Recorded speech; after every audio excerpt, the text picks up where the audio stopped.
감정적 요소. 무슨 말이냐면 잘못했으면 네 얼굴이 그 얼굴이면 안 되는 거지. 잘못한 사람의 얼굴이 있잖아요. 알면서 모른 척하지 마요. 얼굴이 있잖아요. 그렇죠? 잘못했는데 자기가 지금 잘못하러 갈 때의 얼굴이 있잖아요.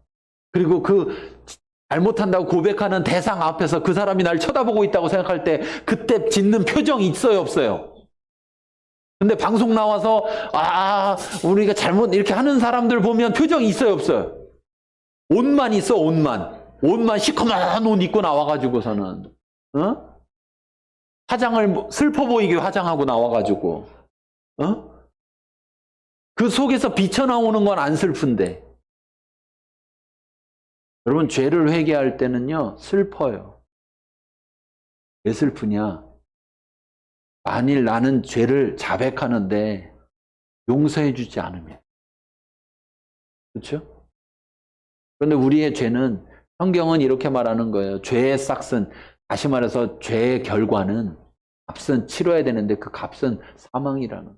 그럼 내가 죄를 졌는데 이 죄를 고백하고 이 죄를 용서받아야 살지, 죄를 고백하고 용서 못 받으면 난 죽는 거야. 그러면 여러분 얼굴로만 슬플 것 같아요? 그냥 얼굴 표정만 슬플 것 같아요? 어떨 것 같아요? 자동으로 눈물이 나오세요? 그거로 부족하다 싶으면 콧물도 나오세요? 더 부족하면 침도 흘려요? 무슨 말이에요? 슬픔이 있다고요. 죄로 인한 절망에, 죽음에 대한 진정한 슬픔.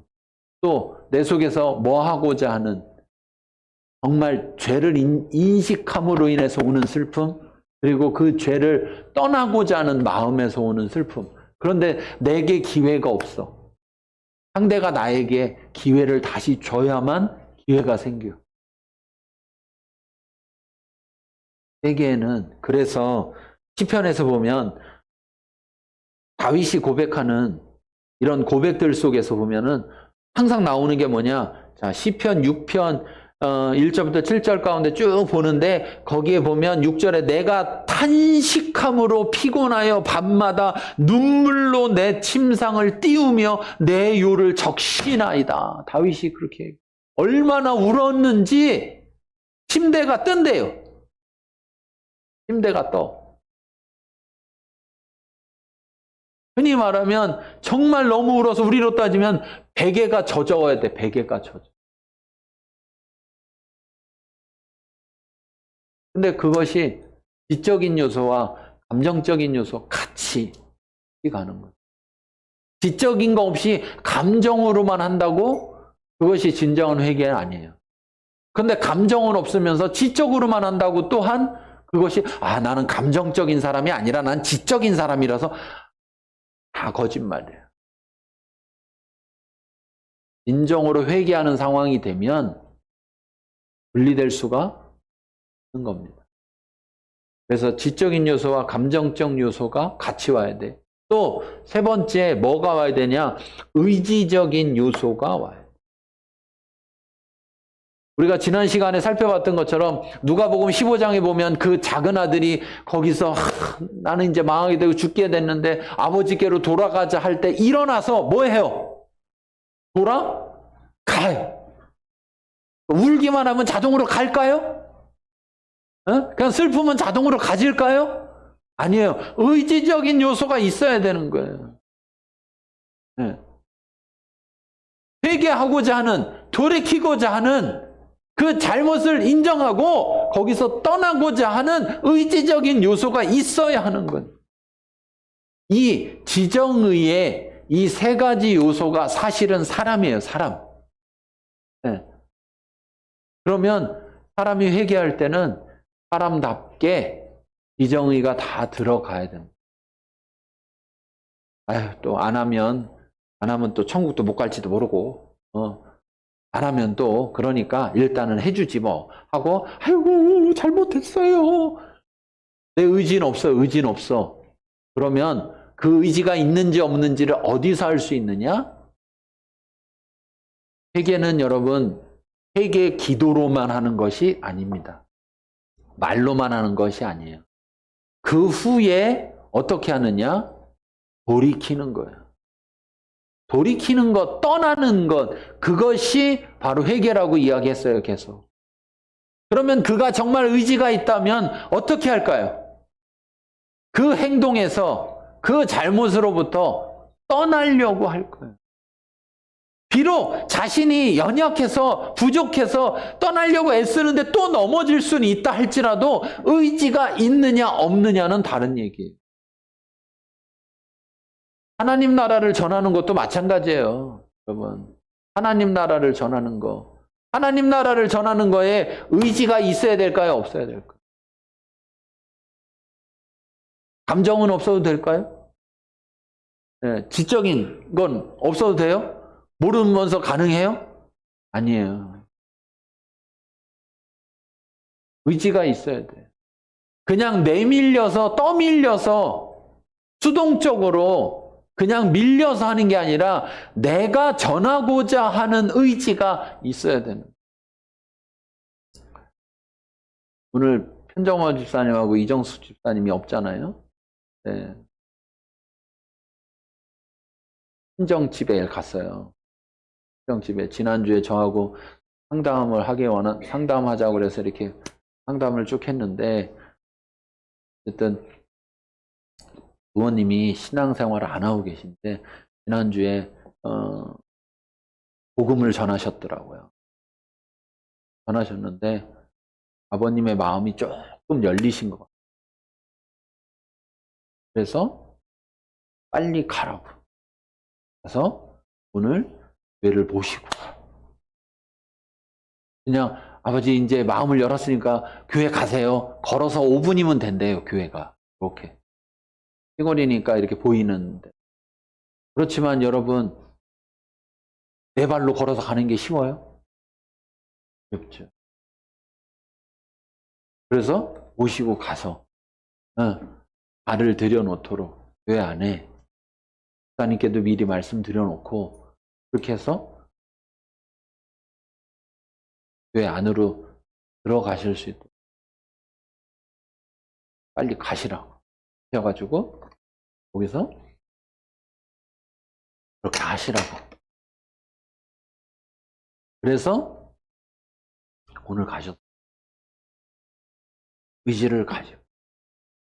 될까 안 될까 생각할 필요가 없어요. 제가 말씀드렸지만 누가 하시는 일이에요? 하나님이 하시는. 하나님이 하시는. 우리는 그저 거기에 동참할 뿐이고 그 일은 하나님이 하실 거고, 여러분 씨앗이, 복음의 씨앗이 뿌려지면 그 씨앗이 싹이 나고, 그렇죠? 잎이 나고, 그 다음에 어떻게 해요? 열매를 맺겠죠. 어떤 것은 빨리 걷어들일 수 있는 게 있고 어떤 것은 오래 걸리는 게 있어요. 그러나 분명한 것은요, 씨앗이 떨어지지 않으면 아무리 오래 기다려도 아무것도 안 난다는 거예요. 예. 그러므로 씨앗을 뿌리는 역할을 우리에게 주셨어요. 나가서 전파하라. 그러면 우리가 그 마음으로 나가서 전파, 씨앗을 뿌리면 되는 거예요. 그럼 우리의 할 일은 다 한 거예요. 이제 때가 되면, 열매의 때가 되면 거둘 수 있도록 하시는 일을 하나님이 잘하게 하시고 열매 거두게 하시고. 그런데 회개도 마찬가지예요. 회개도 하나님이 우리 가운데 오셔서 우리에게 나타내 주시는 거예요. 그래서 우리로 하여금 회개할 수 있도록 하시는데, 그 죄를 깨닫고 회개할 때 이것이 우리 가운데 있어야 된다는 거죠. 자, 7절부터 9절까지를 보겠습니다. 3장 7절부터 9절. 7절부터 9절 읽겠습니다. 요한이 세례 받으러 나아오는 무리에게 이르되, 독사의 자식들아, 누가 너희에게 일러 장차 올 진노를 피하라 하더냐. 그러므로 회개에 합당한 열매를 맺고 속으로 아브라함이 우리 조상이라 말하지 말라. 내가 너희에게 이르노니 하나님이 능히 이 돌들로도 아브라함의 자손이 되게 하시리라.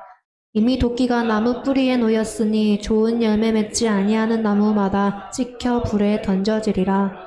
아멘. 네.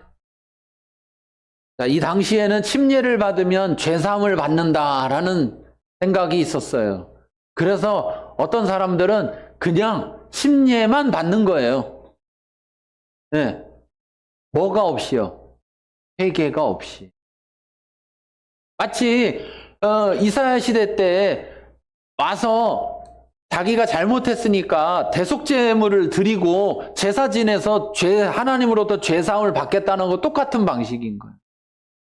그런데 그들에게 어떻게 보면 회개하겠다고 나오는 그들에게 요한이 뭐라고 말을 하느냐? 독사의 자식들아 누가 너희에게 일러 장차 올 진노를 피하라 하더냐?